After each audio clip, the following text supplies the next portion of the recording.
அனைவருக்கும் வணக்கம். சற்று முன் வெளியான முக்கிய அறிவின்படி மத்திய அரசு ஊழியர்களுக்கான 8வது ஊதியக்குழு மற்றும் அகவலைப்படி உயர்வு குறித்து தற்போது முக்கியமான மகிழ்ச்சியான அறிவிப்பு ஒன்று வெளியாகியுள்ளது. இதை பத்தி விரிவாக வீடியோல பார்க்க போறோம். வீடியோவை கடைசி வரைக்கும் ஸ்கிப் பண்ணாம பாருங்க. வீடியோக்குள்ள போறதுக்கு முன்னாடி இந்த வீடியோ லைக் பண்ண பிரசுங்க.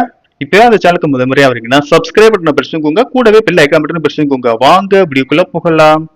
மத்திய அரசு ஊழியர்கள் மற்றும் ஓய்வூதியதாரர்களுக்கு அகவலைப்படி உயர்வு தொடர்பான முக்கிய அப்டேட் வெளியாகி உள்ளது. குறிப்பாக 8வது ஊதியக்குழு குறித்த எதிர்பார்ப்புகள் அதிகரித்து வரும் நிலையில் 5வது மற்றும் 6வது ஊதியக்குழுவின் கீழ் உள்ள ஊழியர்களுக்கு கணிசமான டிஏ உயர்வு அறிவிக்கப்பட்டுள்ளது.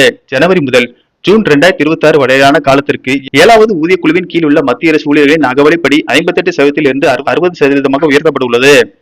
இதனால் சுமார் 50 லட்சம் மத்திய அரசு ஊழியர்களும் 67 லட்சம் ஓய்வூதியதாரர்களும் பயன்பெறுகின்றனர். ஆனால் இதைவிட பெரிய அப்டேட் 5வது மற்றும் 6வது ஊதியக்குழு ஊழியர்களுக்காக வெளியாகி உள்ளது. நிதி அமைச்சகத்தின் அதிகாரப்பூர்வ தகவலின்படி 6வது ஊதியக்குழுவின் கீழ் உள்ள ஊழியர்களுக்கான டிஏ 257% இருந்து 262% உயர்த்தப்பட்டுள்ளது.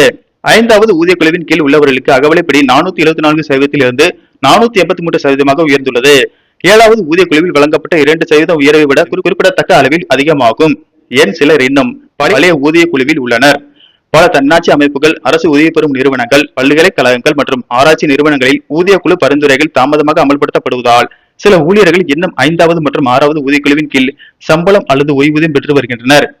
மேலும் 2006 அல்லது 2016க்கு முன்பு ஓய்வு பெற்ற சில ஓய்வூதியதாரர்களின் ஓய்வூதிய கணக்கீடு தொடர்பான வழக்குகள் இன்னும் நிலுவையில் உள்ளதால் அவர்கள் பழைய கட்டமைப்பிலேயே தொடர்கின்றனர். 8வது ஊதியக்குழு குறித்து என்ன தகவல்? 7வது ஊதியக்குழுவின் காலம் முடிவடைந்திருந்தாலும் 8வது ஊதியக்குழு முழுமையாக அமல்படுத்தப்படும் வரை தற்போதைய அகவலைப்படி கணக்கீட்டு முறை தொடரும். நீதிபதி ரஞ்சனா தேசாய் தலைமையில் 8வது ஊதியக்குழு பணிகள் ஏற்கனவே தொடங்கப்பட்டுள்ளன. புதிய ஊதியக்குழு அமலுக்கு வந்ததும் தற்போதைய டிஏ தொகை அடிப்படை சம்பளத்துடன் இணைக்கப்பட்டு புதிய கணக்கீட்டு முறை அறிமுகப்படுத்தப்படும் என எதிர்பார்க்கப்படுகிறது. அடுத்த டிஏ உயர்வு எப்போது? ஜூலை 2026க்கான அகவலைப்படி உயர்வு அக்டோபர் 2026 பண்டிகை காலத்தை முன்னிட்டு அறிவிக்கப்படலாம் என தகவல்கள் தெரிவிக்கின்றன.